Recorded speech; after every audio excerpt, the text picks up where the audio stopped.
नमस्कार सर, मेरा नाम राजू है। आज का टॉपिक है 15 साल के बाद 1 करोड़ का वैल्यू क्या होगा? आप तो हमेशा 1 करोड़ बताते रहते हैं, पर 1 करोड़ का वैल्यू क्या होगा उस समय?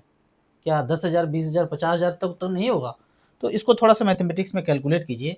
तो कि आज तो वो 1 करोड़ है, पर 15 साल के बाद इन्फ्लेशन का ट्रेंड चल रहा है, तो वो 1 करोड़ से कम ही होगा, ज़्यादा तो हो नहीं सकता है। तो 15 साल के बाद 1 करोड़ जो होगा, वो तो फ्यूचर वैल्यू हो गया। पर आज प्रेजेंट वैल्यू क्या है? कितना सा पैसा रख दें कि वो बढ़ के 1 करोड़ हो जाएगा, तो वो हो गया फ्यूचर वैल्यू और ये हो गया प्रेजेंट वैल्यू। तो उस समय का फ्यूचर वैल्यू क्या होगा, इसको थोड़ा-सा कैलकुलेट करते हैं। कि मान लेते हैं कि 20-20 हज़ार रुपए पर मंथ किए और 15 साल तक किए, 12% के रेट से 36 लाख जमा हुआ, 1 करोड़ बन गया। ये हो गया 1 करोड़, जो टारगेट था वो अचीव हो गया। पर उस 1 करोड़ का वैल्यू आज क्या होगा? तो आज का वैल्यू जानने के लिए वन टाइम कैलकुलेटर में गए, लमसम में 42 लाख रुपया लिखा, 15 साल के बाद 6% का इन्फ्लेशन हो, तो जाके वो जो 42 लाख है 1 करोड़ तक पहुंचता है। मतलब आज जितना 42 लाख में चीज खरीदेंगे, उतना ही सामान खरीदने के लिए 15 साल के बाद अगर 6% का इन्फ्लेशन चलता रहे, तो उस समय 1 करोड़ चाहिए। तो ये हो गया फ्यूचर वैल्यू और आज का प्रेजेंट वैल्यू ये हो गया। यानी कि 20,000 रुपए पर मंथ आज करते हैं SIP, 15 साल के बाद 12% के रेट से 1 करोड़ बन गया, या 42 लाख रुपया आज रख दिए जिसका प्रेजेंट वैल्यू आज है, सेम इन्फ्लेशन सेम टाइम हो तो 1 करोड़ पहुंचेगा वहां, वो हो गया फ्यूचर वैल्यू। मतलब आज का आप समझ लीजिए कि जो बोलते हैं ना वैल्यू उस समय क्या होगा, तो आज समझ लीजिए 42 लाख रुपया होगा। मतलब 42 लाख का जो आज खरीद रहे हैं, उस समय आपके पास 1 करोड़ भी हो जाए तो उतना ही चीज खरीद पाएंगे जितना आज 42 लाख का खरीद पा रहे हैं। मान लेते हैं कोई प्लॉट खरीदा, कोई पढ़ाई का खर्चा है, कोई कार खरीदा, जो आज 42 लाख में खरीद रहे हैं, सेम चीज खरीदने के लिए, सेम काम करने के लिए उस समय आपको 1 करोड़ लगेगा। तो ये जो क्वेश्चन है टॉपिक का, उस समय वैल्यू क्या होगा? उस समय का तो 1 करोड़ है, लेकिन उसका वैल्यू 42 लाख रुपया है। तो ऐसे करके आपको कैलकुलेट करना है। तो यहाँ पे तो यहाँ पे तो यहाँ पे तो यहाँ पे अगर आप 20,000 रुपये पर मंथ करते हैं, तो वो जो 42 लाख आज का है वो आज अचीव कर लेते हैं। आज अचीव मतलब आएगा 15 साल के बाद, होगा 1 करोड़ रुपया, पर आज का जो 42 लाख का टारगेट है, जितना चीज खरीद रहे हैं उतना ही चीज आप SIP करते करते 1 करोड़ पूरा होगा। वो 20,000 रुपये पर मंथ के SIP से पूरा हो रहा है। अब यहाँ पे आपका अगला सवाल होगा कि फंड कौन कौन सा लूं, कौन कौन सा से शुरू करूं? तो बहुत ज्यादा एग्रेसिव हैं, रिस्क लेने का क्षमता है, टाइम है, यंग है आप, तो 5 स्मॉल कैप लेना है, 1 मिड कैप लेना है, 2 मल्टी कैप और फ्लेक्सी कैप भी ले सकते हैं। इन सब में एक चीज कॉमन है कि AUM जिसका सबसे ज्यादा हो उसी में आपको इन्वेस्ट करना है। अगर आपके पास 10,000 रुपया है तो सब में डिवाइड करके लगा सकते हैं। बहुत एग्रेसिव है, सब कुछ समझ बूझ चुके हैं, तो स्मॉल कैप सिर्फ ले सकते हैं।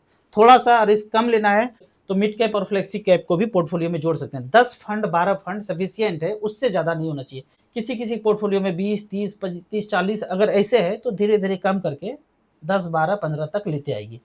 अब यहाँ पे कुछ SIP का उदाहरण लेते हैं। SIP AMC वाइज चेक करते हैं। इसके लिए StartSIP.in में जाते हैं, मेन्यू नंबर 7 में जाते हैं, SIP AMC वाइज। तो यहाँ पे पहला AMC हम चुनते हैं SBI। ईयर सेलेक्ट किया 15 साल, कुछ भी आप सेलेक्ट कर सकते हैं। 15 साल सेलेक्ट किया, 15,000 रुपये पर मंथ। तो सबसे ऊपर जो फंड है वो है SBI स्मॉल कैप। 2011 से लेकर अब तक 15-15 हजार जमा किया, 27 लाख जमा हुआ है, 1 करोड़ 40 लाख बनाया है, 19.98% का रिटर्न मिला है पिछले 15 साल में। दूसरे नंबर पे है SBI मिड कैप, यहाँ भी 27 लाख जमा हुआ है, 1 करोड़ 8 लाख बनाया है। तीसरा है SBI हेल्थ केयर अपॉर्चुनिटी। मैं सेक्टोरियल फंड में जाने से मना करता हूं, फिर भी आप ये फंड है इसको खुद अध्ययन कर सकते हैं। यहाँ भी 27 लाख जमा हुआ है, 98 लाख 54 हजार बना है। चौथे नंबर पे है SBI कॉन्ट्रा, 43,000 करोड़ का AUM है, काफी अच्छा फंड ये भी है। यहाँ पे भी 27 लाख जमा हुआ है, 97 लाख 98 हजार बना है, 15.81। इसी तरह से आप MC वाइज में चेक कर सकते हैं। HDFC का सेम 15 साल 15,000 रुपये पर मंथ। सबसे ऊपर है HDFC मिड कैप, 2011 से लेकर अब तक 85,000 करोड़ का AUM है, 27 लाख जमा हुआ है, 1 करोड़ 30 लाख बना है, 19% का रिटर्न जनरेट करके दिया है। HDFC स्मॉल कैप दूसरे नंबर पे है, यहाँ भी 27 लाख जमा हुआ 15-15 हजार के दर से, और बना है 1 करोड़ 11 लाख, 17.28% का रिटर्न है। HDFC फ्लेक्सी कैप काफी पुराना फंड है, ये 95 से चलता आ रहा है, 91,000 करोड़ का AUM है, 27 लाख SIP के थ्रू जमा हुआ वैल्यू है 97 लाख 4 हजार। इसी तरह से आप अलग अलग AMC को अध्ययन कर सकते हैं।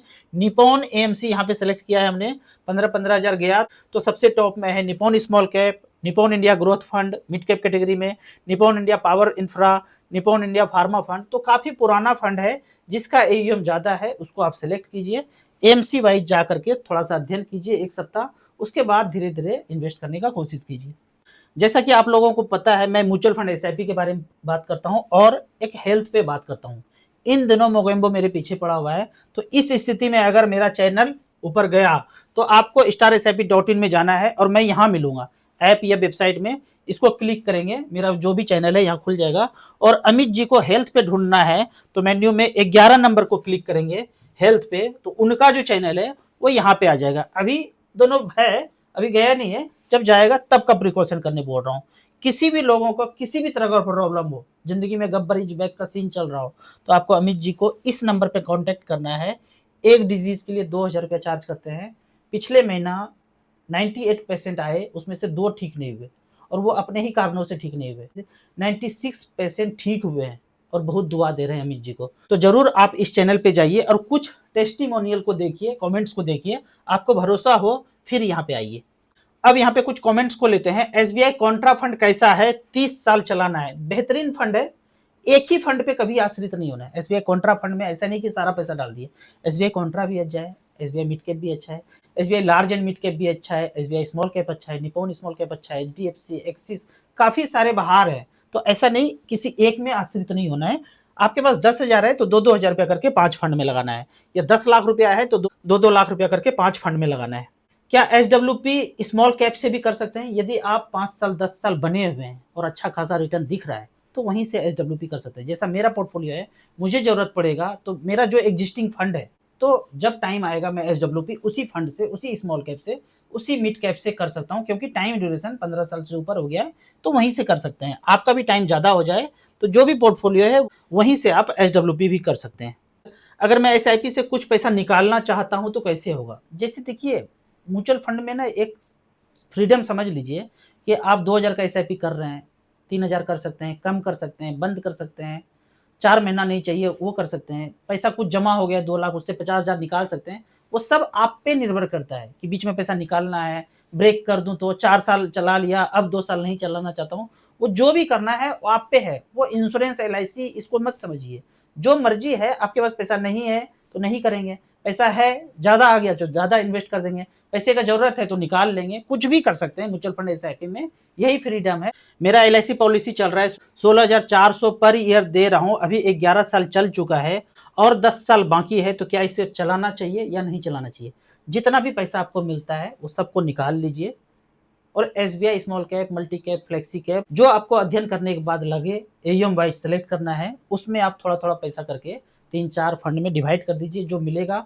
और जो ये पैसा जा रहा है पर ईयर, इसको डिवाइड करके पर मंथ में एसआईपी कर लीजिए। आने वाले दिनों में आपके लिए वो ज्यादा बेहतर होगा। 10 साल अभी भी टाइम ज्यादा है, तो यहां से निकल करके म्यूचुअल फंड में चले जाइए। मुझे 20 साल में 3 करोड़ रुपया बनाना है, स्ट्रेटेजी बताओ। सबसे सिंपल स्ट्रेटेजी बता देता हूं, सब कुछ बंद कर दीजिए, फेसबुक, यूट्यूब ये सब देखना, और एक सप्ताह के लिए StarSIP.in में जाइए। कैलकुलेटर पे, कोई जरूरी नहीं यहीं पे जाना है, कहीं और भी जा सकते हैं। कैलकुलेट कीजिए एक सप्ताह, सब तरह से समझ के कि कितना आप कर सकते हैं, कितना टाइम दे सकते हैं। बीच में कोई कॉर्नर वाला प्लॉट मिल गया तो वहां तो नहीं लगा देंगे, किसी का कार देख करके यहाँ से पैसा तो नहीं निकाल लेंगे। पहले खोपड़ी को यहाँ पे लगाइए और कैलकुलेट कीजिए कि 30,000 रुपये पर मंथ करूंगा, 20 साल तक करता रहूंगा, इतना दिन ही टिका रहूंगा, अगर 12% का रिटर्न ही मिले, इससे ज्यादा ना मिले तो 72 लाख जमा करूंगा, लगभग 3 करोड़ रुपया बन जाएगा। अब यहाँ पे देखिए कि एक्चुअल में एसआईपी पिछले 20 साल में क्या किया है। मिड कैप सेलेक्ट किया है, पिछले 20 साल में सेलेक्ट किया है, 30,000 रुपये पर मंथ सेलेक्ट किया है। सबसे ऊपर फंड आता है HSBC मिड कैप, 72 लाख जमा हुआ, 30,000 रुपये पर मंथ एसआईपी की दर से, 12,000 करोड़ का ईएम है यहाँ पे, 5 करोड़ 22 लाख बना है। इतना बन सकता है, एकदम आशा मत कीजिए, इससे आधा भी हो सकता है, उसका भी आधा हो सकता है। जमा आपका इतना हुआ है, इसको आप बैंक एफडी में सेफर जगह कोशिश कीजिए कैलकुलेट करने के कि वहां रहता तो कितना मिलता। 7% के रेट से अगर जमा होता तो 3 करोड़ की जगह 1 करोड़ 57 लाख होता। तो इस तरह से करके सारा परम्यूटेशन कॉम्बिनेशन बैठाइए। दूसरे नंबर पे फंड आता है निपॉन इंडिया ग्रोथ फंड, 30,000 रुपया गया 2006 से लेके अब तक, 4 करोड़ 51 लाख बचा है। बॉटम में भी बहुत सारा फंड है, ऐसे नहीं कि बॉटम में नहीं है। बॉटम में यहाँ है 3 करोड़ 33 लाख बना है, 13.65% का रिटर्न है। टॉरस मिड कैप एयूएम कितना है? 109 करोड़। कम एयूएम वाले में नहीं जाना है। 5,000 10,000 करोड़ से ऊपर हो, उसी में आपको पैसा लगाना है। तो खोपड़ी लगाइए। शुरुआत आप 30,000 से मत कीजिए, 1-1 हज़ार का 3 फंड लीजिए। SBI small cap, Nippon small cap, HDFC small cap, axis small cap. ज़्यादा एग्रेसिव है, कम एज है, रिस्क ज़्यादा ले सकते हैं, तो स्मॉल कैप से ही शुरू कर सकते हैं। राजू सर, मैं अगर 40 साल का एसआईपी करूं और 20 साल में ही ऊपर चला जाऊं, तो नॉमिनी आगे एसआईपी कंटिन्यू कर सकते हैं, एचडब्ल्यूपी कर सकते हैं? बिल्कुल कर सकते हैं। और जो आप चाहते हैं वही करेंगे, ऐसा भी जरूरी नहीं है ऊपर जाने के बाद।